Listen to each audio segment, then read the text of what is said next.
Na pesi biso nyonso mbote na kombo na Yesu Kristo. Je vous salue tous au nom du Seigneur Jésus-Christ. Nzamba za malamu. Dieu est bon. Nzamba za bolingo. Dieu est amour. Amen. Amen. Nzamba za malamu pe nzamba za bolingo. Dieu est bon et Dieu est amour. Lelo eza mokolo nesengo. Aujourd'hui est un jour de joie. Mokolo mabota nyonso ekumisaka Nzambe. Le jour où toutes les familles louent l'Éternel. Mokolo oyo Nzambe akitaka ye moko. Le jour où Dieu descend lui-même Na nzela ya maloba na ye. à travers sa parole. Liloba nezopanzana na mokili mobimba. Sa parole s'éparpille dans le monde entier. Bisika nyonso bato bazotatola liloba na Nzambe. Tout endroit où on glorifie son nom. Donc elobi ete Nzambe azokita wana. C'est là que Dieu descend. Parce que azali liloba ndenge Bible ezoloba na biso. Parce que comme la Bible nous dit, il est la parole. Amen, amen. Amen. Et tant que liloba ezokita pona kobikisa. Et quand la parole descend, elle descend pour guérir. Liloba ezokita pona ko instruire biso. La parole descend pour nous instruire. Liloba ezokita pona kokangola biso. La parole descend pour nous sauver. Liloba ezokita pona kopesa biso mayele pe boyebi. La parole descend pour nous donner la sagesse et l'intelligence. Amen, amen.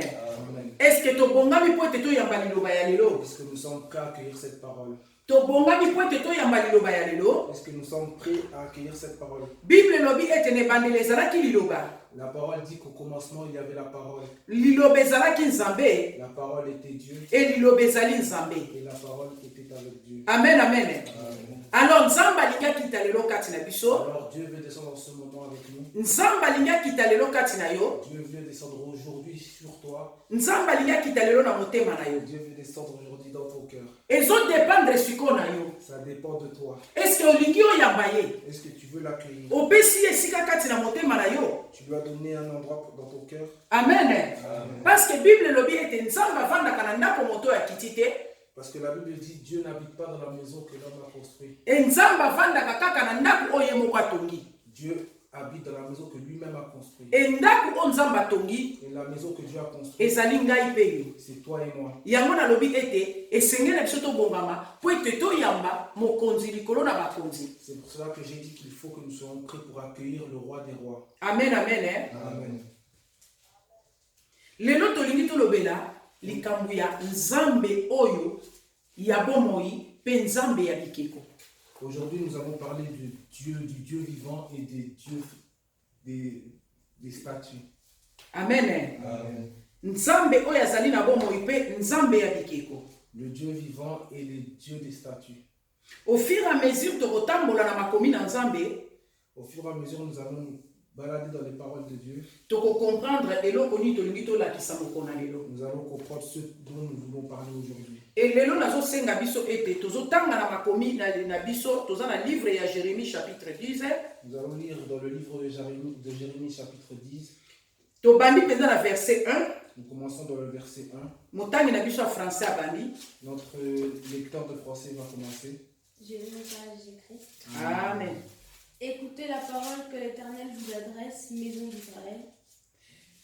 Bino bato ya Israele boyoka makambo yawe azali kolobela bino. Awe zali moto te azali koloba.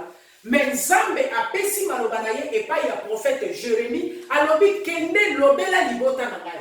Nde prophète Jérémie abandi ko annoncer alobi ete bino bato ya ndako to bino bato ya libota ya Israele boyoka maloba na Nzambe. To continuer. Ainsi parle l'Éternel, n'imitez pas la voix des nations et ne craignez pas les signes du ciel, parce que les nations les craignent. Alobi boyoka maloba na Nzambe. Bolanda bizaleli ya bikolo nyonso te, bikolo mosusu te, bomitungisa te pona bilembo oyo ebimaka na likolo. Botikela yango bikolo mosusu. Alobi ete bino bato ya mokili. Alobi boyoka libota ya Israel. Boyoka maloba na Nzambe. Alobi na bango boye. Bomitungisa te pona bilembo oyo bozali komona na likolo. Tozali komona bilembo ebele lelo na likolo. Tomoni na ngola kuna sine salamaki rendre salami et circuler sanza. Tomoni bato batie sika o eclipse salamaki molili salami. Tozomona bilembo ndenge na ndenge onyoka bibi kotoyo. Ombula makasi makasi ebetaki kuna o likolo echangeaki couleur o mai alobi bobanga bilembo wana te. Amen, amen, amen, amen. Alobi bobanga bilembo wana te libota na Israel. Nzambe nde ezoloba. Alobi botikela yango bango babanga yango. Bango mabota wana babanga yango. Mabota oyo bayebi Nzambe te. Alléluia. Interprète na biso, désolé. Tolobi awa ete Nzambe alobi na biso boye. Ici, Dieu nous dit, Biso libota ya Israël. nous, le peuple d'Israël, Tobanga bilembo tozali komona likolo te. n'ayons pas peur des signes que nous voyons. Parce que bilembo wana ebangisa biso te. Parce que ces signes ne doivent pas nous effrayer. Ekobangisa kaka bao bayebi Nzambe te. Ils vont effrayer que ceux qui ne connaissent pas Dieu. Tomoni bilembo ebele. Nous avons vu beaucoup de signes. Na mboka mosusu bandeke babimi ebele. Dans d'autres pays, il y a eu beaucoup Na d'oiseaux. États-Unis banzoi babimi ebele. Aux États-Unis, il y a eu des sauterelles. Na Angola basine esalami likolo ya sanza, etouré sanza. En Angola, il y a eu un signe qui a entouré le soleil. Balobi ete makambo mabe coronavirus eye. Ils ont dit qu'il y a des mauvaises choses qui sont arrivées comme le coronavirus.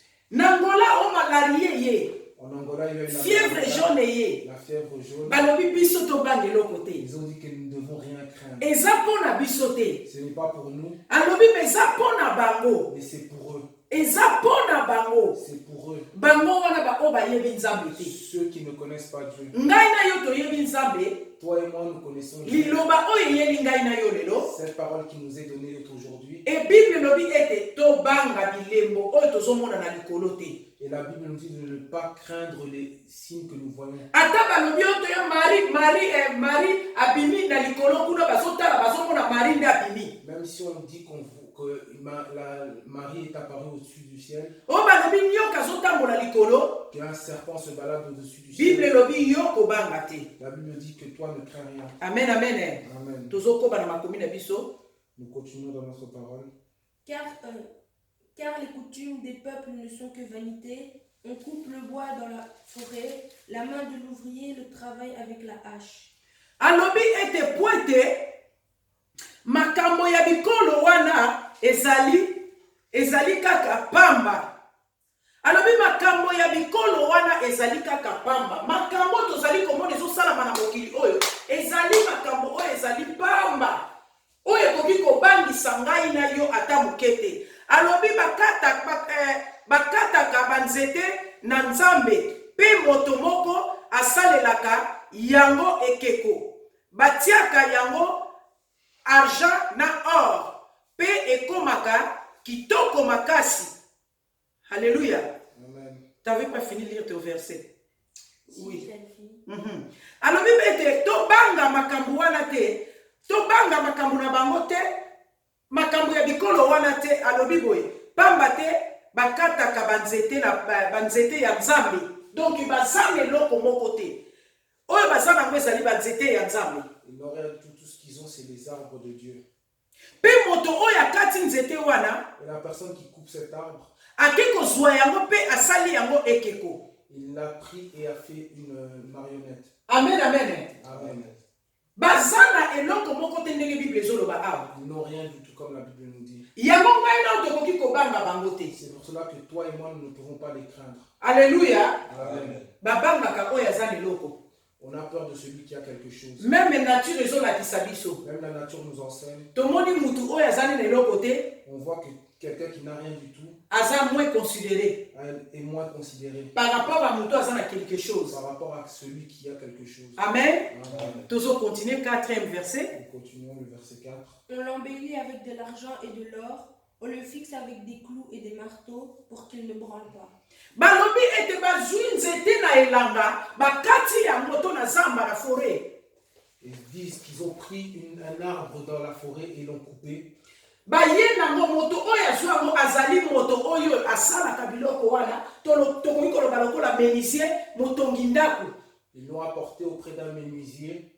Et menuisier oyo azwi sete na ye azwi marteau na ye abandi kobeta yango kosala yango kopesa yango forme. Et le menuisier a pris ses outils et a commencé à façonner l'objet. Amen, amen. Amen. Azwi biloko motu ya kotisi kati na yango. Il a pris des choses précieuses et a mis à l'intérieur. balobi atie baargent atie baor na kati Il a pris de l'argent et de l'or, il l'a rentré dedans. apesi yango mpenza forme oyo esengeli. Il a donné la forme nécessaire.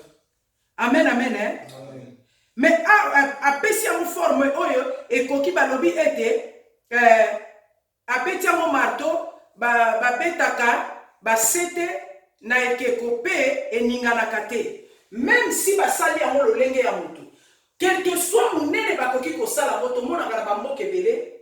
Même s'ils le font de la même apparence qu'un homme, tomonaka na bamboka ebele, on voit dans beaucoup de pays, eza na bestati il y a des statuettes. bakoki kobongisa yango kitoko, Ils peuvent l'arranger comme ils veulent, balatisi yango mpenza bilamba, le vêtir, bazwi mpe couronne batie yango, lui poser une couronne, mais eza ekeko. mais ça reste une statuette. Amen, amen. Amen. Quel que soit biloko bakoki kotia kati nango, eza ekeko. Peu importe ce qu'ils mettent à l'intérieur, ça reste une statuette. Amen. Amen. To continuer le verset 5. Ces dieux sont comme une colonne massive et ils ne parlent point. On les porte parce qu'ils ne peuvent marcher. Ne les craignez pas, car ils ne sauraient faire aucun mal et ils sont incapables de faire du bien. Balobi ete bikeko ya banzambe na bango, On dit que les marionnettes de leur Dieu, yango elobaka te, ils ne parlent pas. etambolaka pe te, Ils ne marchent pas non plus. esengeli bamema yango. Il est nécessaire de les porter. Yango ekokani na bikeko oyo batiaka na bilanga. Ils sont comparables à des épouvantails Pona kobangisa bandeke, pour effrayer les oiseaux. bobanga yango te. Ne les craignez point. Pamba te esalaka mabe Ce n'est pas, moko te, esalaka mabe moko te. ce n'est pas pour eux qu'ils ne font aucun mal. Esalaka mabe moko te, pamba te esalaka malamu moko te. Ils sont inoffensifs et ne font rien de bon. Epesaka pe bolamu moko te. Et ça, ils ne donnent même pas de bienfaits. Amen, amen. Amen. Balobi to banga banzambe na bango te. Il nous est dit de ne pas craindre leur divinité. Pamba te ebujaka te, Ce n'est pas pour eux qu'ils ne bougent pas, elobaka te, qu'ils ne parlent pas, etambolaka te. qu'ils ne marchent pas. Balobi esalaka pe mabe moko te, On dit aussi qu'ils ne font aucun mal, esalaka pe bolamu moko te. ils ne font non plus aucun bien. Donc eza nango eloko moko te bikeko na bango. Leurs marionnettes n'ont rien. Amen, amen, amen. Amen. Nalingi totelema nanu moke place oyo avant tocontinue. Je veux que nous restons un peu là où nous sommes. Bazolobela biso likambo ya banzambe mibale. On nous parle de deux divinités, Balobi nzambe ya bomoi le Dieu vivant mpe na nzambe ya bikeko. et les divinités en statuette. Bible ezobana biso ete nzambe oyo ya bikeko azali oyo nzete bazwi na zamba obie mabele oyo bazwi na mabele. Dieu nous dit que ces statuettes sont formées de branches ou bien de terre. Tolobi ete potier azali moto azosala bikeko. On dit que le potier est celui qui fait les statuettes. Tomoni lelo babuda basali bango na bamabele na babikeko esengeli basala bango. On voit maintenant, à l'heure d'aujourd'hui, que les Bouddhas sont des divinités faites d'objets. Soko otali na babikokoti na bamaison ya bachinois okokuta ta ya baindien okokuta bastatue oyo basali wana ezorepresente nzambe na bango. Si vous rentrez dans les maisons des Asiatiques, vous allez voir dans leur maison qu'il y a des statuettes en argile. Et soki okei na Afrique okokuta mpe banzete oyo bakati basala yango banzambe na bango. Si vous allez en Afrique, vous allez le voir de même avec des objets faits en bois. Mais banzambe wana bango basali balobaka te mpo baza biloko nzambe basali eza bikeko. Mais les objets qui représentent leur divinité ne parlent pas. Etambolaka pe te, Ils ne marchent pas. esalaka mpe mabe moko te, Ils ne font aucun mal. esalaka mpe bolamu moko te. Ils ne font aucun bien. Mais bikeko wana Mais ces statuettes-là, eza leloko moko eza nsima bikeko wana. il y a quelque chose derrière ces Eza statuettes. na esprit moko oyo ezalaka nsima bikeko Il y wana. a un esprit derrière ces statuettes. Yango balobi ete esprit oyo ezalaka molimo ezalaka na nsima biloko wana. C'est pour cela qu'on dit l'esprit qui est derrière tout cela. Yango nzambe azoloba na biso ete tobanga te. C'est pour ça que Dieu nous dit de ne pas les craindre. Okolobalanga oui milimo mabe elobaka. Oui, les mauvais esprits parlent. Si tondimi alobaka. Oui, on l'accepte. Tondimi ete alobaka. Oui, on l'accepte. aitilisaka batu. On utilise les gens. Akoutilize pekeko wana. On peut aussi utiliser cette marionnette. Mais nzambe azoloba na biso ete tobanga yango te. Et Dieu nous dit de ne pas les craindre. Parce que esalaka mabe moko te. Parce que ça ne fait aucun Esalaka mpe malamu moko ne te. fait aucun bien Na baoyo oyo baza na nzambe. à ceux qui ont Dieu. Amen, amen. Amen. Soki yo oza na nzambe, Si tu as Dieu, okobanga bilembo ezosalama na mikolo te. tu n'auras pas peur des signes qui se font au-dessus. Okobanga mpe bikeko na bango te. Et tu n'auras pas peur non plus de leur marionnette. Même s'il y a un esprit eza na molimo moko nsima bikeko Même wana, s'il y a un esprit derrière ces yo marionnettes, okobanga yango te. toi tu ne seras pas effrayé. Amen, amen. Amen. Parce que ezali biloko oyo nzambe ya bomoi asali. Parce que c'est des choses que le Dieu vivant. Eza na nguya moko te likolo na nzambe na biso. Il n'y a aucune puissance au-dessus de notre Dieu. Amen. Amen. To continuer. Nous continuons. Nul n'est semblable à toi, ô Éternel. Tu es grand et ton nom est grand par ta puissance. Amen, amen. Amen. Awa bakomi kolobela biso nzambe ya solo oyo aza na bomoi. Balobi yawe mosusu lokola yo azali te. Ozali nzambe monene pe otonda na nguya. Bazali limité. Ils sont limités. Bikeko wana, Ces marionnettes, esprit wana, ces esprits, oyo ezoko intimider biso, ceux qui nous intimident, oyo ezoluka troubler mabota, les esprits qui nous troublent, oyo ezokotisa kobanga kati na mabota. ceux qui remplissent. Mais bazali na nguya moko te liboso ya nzambe. Ils n'ont aucune puissance devant Bible nous. lobi ete yawe mosusu lokola oyo ya biso azali te. La Bible dit qu'il n'y a point de Dieu comparable au nôtre. Azali nzambe monene oyo ya biso. Notre Dieu est grand Pe azali nzambe oyo aza na nguya makasi. et c'est le Dieu qui a la puissance. Mwana na nzambe akoki kobanga milimo mabe te. Un enfant de Dieu ne peut pas craindre les mauvais esprits. Mwana nzambe akoki kobanga banzambe ya bikeko te. Un enfant de Dieu ne peut pas craindre les divinités. Mwana nzambe akoki kobanga makambo tozali komona na mokili oyo te. O coronavirus, o maladi boye bimi, o balobi likambo boye koya likambo boye ekosalama. Un enfant de Dieu ne peut pas craindre les pandémies, les maladies, les guerres et tout ce qui s'ensuit. Po ete biso toza na nzambe oyo aza monene. Parce que nous avons le Dieu vivant. Toza na nzambe oyo aza na nguya. Parce que nous avons le Dieu de puissance. Amen, amen, amen. Amen. Tozokoba na makomi na biso. Nous continuons dans notre parole. Qui ne te craindrait, roi des nations? C'est à toi que la crainte est due. Car parmi tous les sages des nations et dans tous leurs royaumes, nul n'est semblable à toi.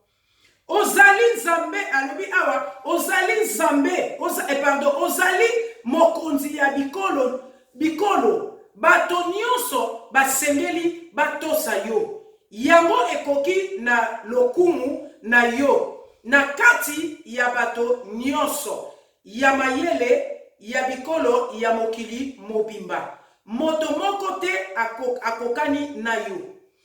Azali nzambe, azali mokonzi ya bikolo nyonso. La Bible nous dit, mokili mobimba. Azali nzambe ya mabota nyonso. Il est le Dieu de toutes les familles. Bible lobi ete mokili mobimba oyo esalami kaka epai na ye. La Bible dit que toute la terre a été faite par lui. Donc nzambe aza na liloba moko akoloba mpo na tia na mokili oyo. Dieu a une parole à dire pour ce monde. Aza na likambo moko akosala mpo na mokili oyo. Il a un geste à faire pour ce monde. Yango lobi ete biso bata mokili esengeli na biso kobanga te. C'est pour ça qu'il est dit que nous, les gens de ce monde, nous ne devons pas craindre. E mokili mobimba esengeli kaka kotalela ye. Le monde doit juste se tourner vers lui. Bato nyonso ya mayele pe bikolo nyonso ya mayele mokili mobimba.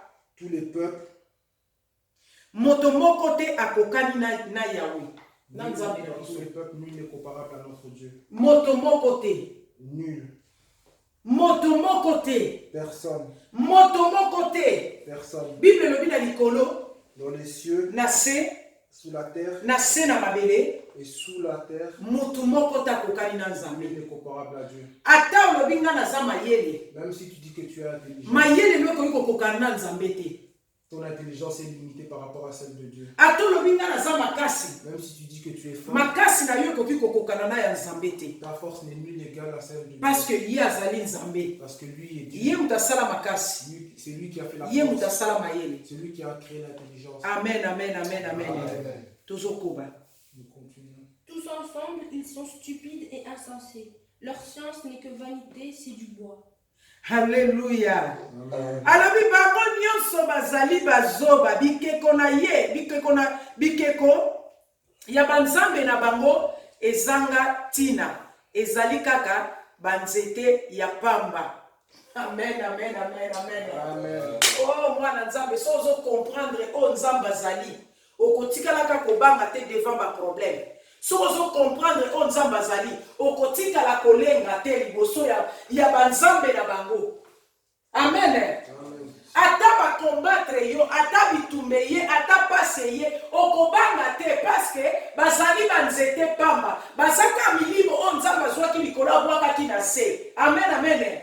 Bakoki ko intimider ngai te, bakoki ko intimider yo te. Parce que bakokoke loko te. Ils ne peuvent rien faire. Bakosale loko moko te. Ils ne feront rien. Alléluia. Amen. Zamba lobi ete bazaka banzete ya pamba. Dieu dit que ce ne sont que des marionnettes. Bazaka milimo moko pamba nzamba bwakaki na se. C'est juste des esprits que Dieu a envoyés vers la terre. Bazane loko moko ya kosala te. Ils n'ont rien à faire.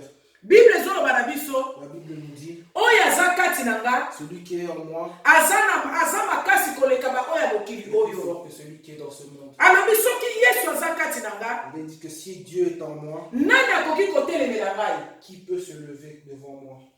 Amen, amen. Amen.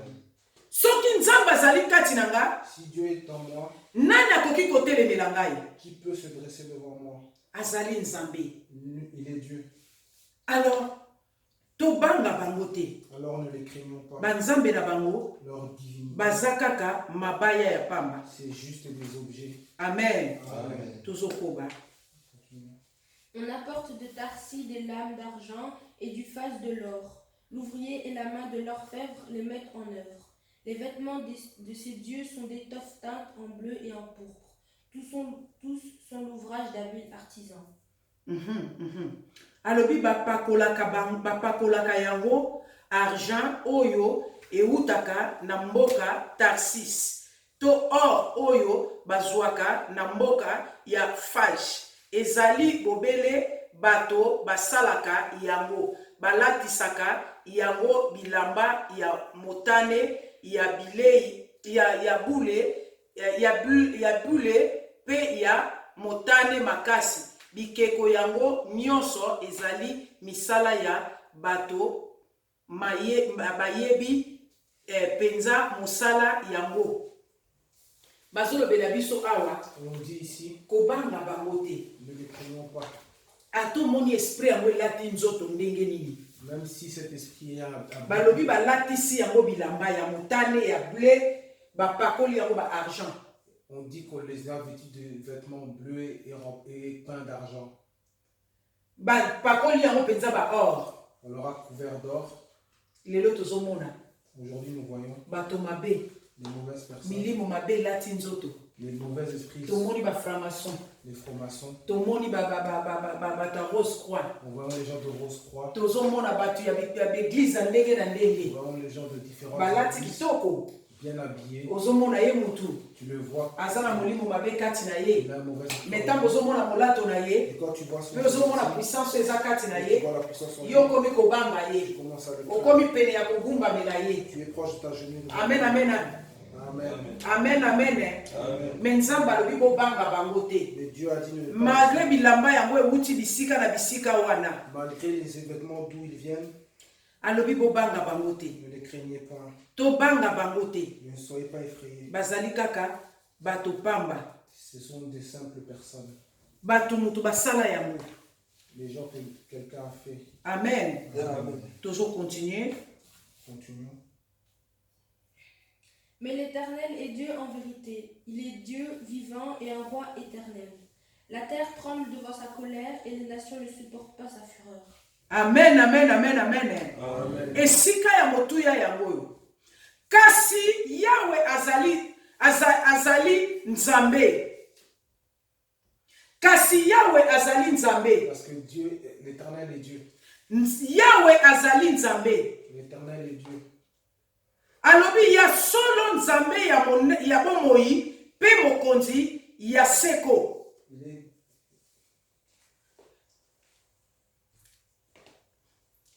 Balobi kasi Yahweh azali nzambe ya bomoi. Parce qu'il est dit que Dieu est le Dieu véritable. azali mokonzi ya seko. Il est le roi de l'éternité.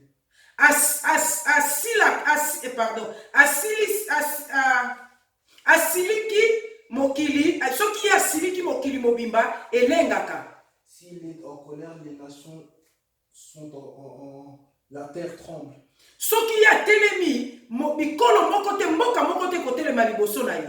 S'il se lève, aucun pays ne peut se dresser devant lui. Azali nzambe.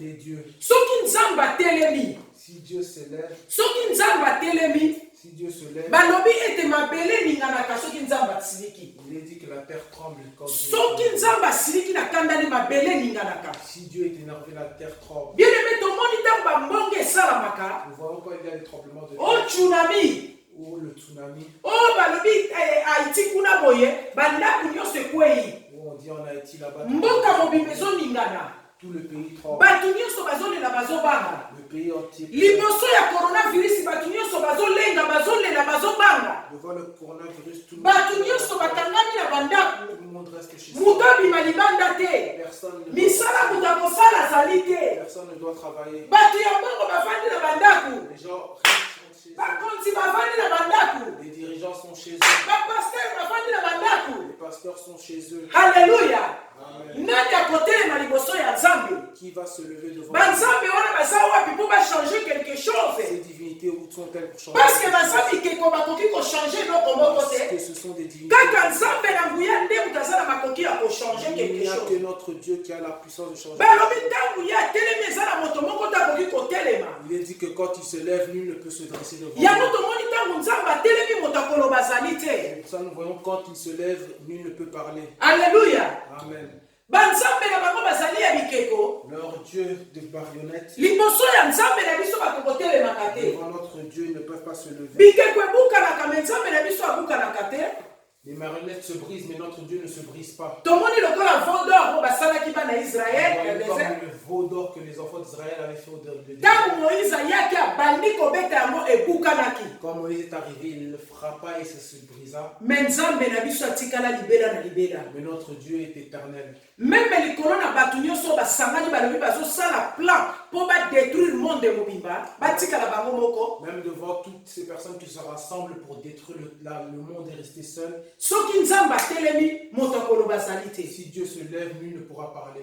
Bible elobi ete na nkombo na ye mabolongo nyonso ezofukama. La Bible dit en son nom tout genou fléchit. Meme milimo mabe ekimaka ye Même les mauvais esprits le fuient parceke bayebi ye. parce qu'ils le connaissent. Ye nde moto asala bango. C'est lui qui les a créés. Alléluia. Amen. Aza nzambe monene. Il est Dieu vivant. Amen. Amen. Vous leur parlez ainsi, les dieux qui n'ont point fait les cieux et la terre disparaîtront de la terre et de dessous les cieux. Alobi boye, bino ba Israelite bosengeli koloba na bango boye. Banzambe yango banzambe yango esala likolo na se ata moko te. Ekosila ekotikala ata moke te awa na mokili oyo. Banzambe na bango Leur Dieu basala ata likolo na se te. n'ont pas fait les cieux et la terre. Basala ata eloko moko te. Ils n'ont rien créé. Amen. Amen. Basala te eloko moko te. Ils n'ont jamais rien créé. Baprofitaka na oyo nzambe asala. Ils profitent de ce que Dieu a fait. Balobi bakosila bango nyonso. Il est dit qu'ils seront bientôt terminés eux tous. Ekokoma na ntango moko Il y aura un temps, bokonzi oyo ya molilo ezobangisa biso awa le règne des ténèbres qui nous effraie ekosila. sera terminé. Yango ntanke ngai na yo mwana nzambe C'est pour cela que toi et moi, en tant qu'enfants de Dieu, tobanga bango te. nous ne devons pas les craindre Mpo bakosila parce qu'ils finiront. bakokende na moto. Ils iront dans le feu. Eloko etumbamaka na moto eza kaka koni Ceux qui se brûlent dans le feu, c'est juste le charbon, bois. le bois. Eza kaka nzete nde totumbaka na moto. Il n'y a que le bois que nous brûlons dans le feu. Yango balobi esika moko ebongisama mpo na bango C'est pour ça qu'il est dit qu'il y a un endroit préparé pour eux. mokolo moko Un jour, ndenge bible elobi awa comme la Bible nous le dit, bakosila. ils seront finis. Amen. Amen. Il a créé la terre par sa puissance, il a fondé le monde par sa sagesse, il a étendu les cieux par son intelligence. Yahweh asali mabele na nguya na ye. Dieu a fait la terre par sa puissance. Yahweh, pardon. Asali mabele na nguya na ye apikaki mokili na mayele na ye. Il a fondé le monde par sa sagesse. Atandaki likolo na boyebi na ye. Il a étendu les cieux par son intelligence. Balobi nzambe mutasali likolo. Il a dit que c'est Dieu qui a créé la terre. Nzambe mutasali mabele. Dieu qui a créé la terre. Asali bibale. Il a fait les eaux. Asali mapata. Il a fait le ciel. Asali ngai moto. Il m'a fait moi. Nyonso nzambe asali yango na nguya na ye pe na mayele na ye. Tout ce que Dieu a fait, il a fait par sa puissance et son intelligence. Alors, Satan aza eloko moko te akoreklame epai na yo to epai na ngai. Alors le diable n'a rien à réclamer chez toi ni chez moi. Oyo ngai tozali ngai na yo bikelamu ya nzambe. Comme toi et moi nous sommes la création de Nzambe mutasali biso na maboko na ye. Dieu nous a façonné de ses mains. Eloko nini oyo Satan azali na ngo ya koya koreklame epai na ngai pe epai na yo. Qu'est-ce que le diable a réclamé chez toi, chez moi? Nalobi lisusu ke soki nzambe aza na biso elongo. Je le dis encore, si Dieu marche avec nous, Moto moko akoki kozala contre biso akozala te. nul ne peut être contre nous. Alléluia. Amen. Alobi biso na nzambe tokosala makambo ya minene. Il est dit que nous et Dieu nous ferons des exploits. E nzambe ye moko azoniata oyo nyonso ezali bangunia na ye. Et Dieu écrasera tous ceux qui sont ses ennemis. Ngai na yo esengeli totalela kaka nzambe. Toi et moi, nous devons juste regarder Dieu. Parce que ye nde aza mokolo ya bomoi na biso. Parce que lui est le Dieu de notre vie. Nyonso tozomona na se na mokili oyo Tout ce que nous voyons sous cette terre ekoleka. passera. Eza vanité. C'est vanité. Eza pamba. C'est inutile, c'est futile. Amen, amen. Amen. Ebangisa biso te. Ça ne doit pas nous effrayer. Ni makambo ya ntango oyo, Ni les choses de maintenant, ni makambo ezoya nsima, ni les choses qui vont arriver. ebangisa yo te. Ça ne doit pas nous effrayer. Amen, amen. Amen. Nzambe asala likolo mpe asali na se. Dieu a fait les cieux et la terre. À sa voix, les eaux mugissent dans les cieux. Il fait monter les nuages des extrémités de la terre.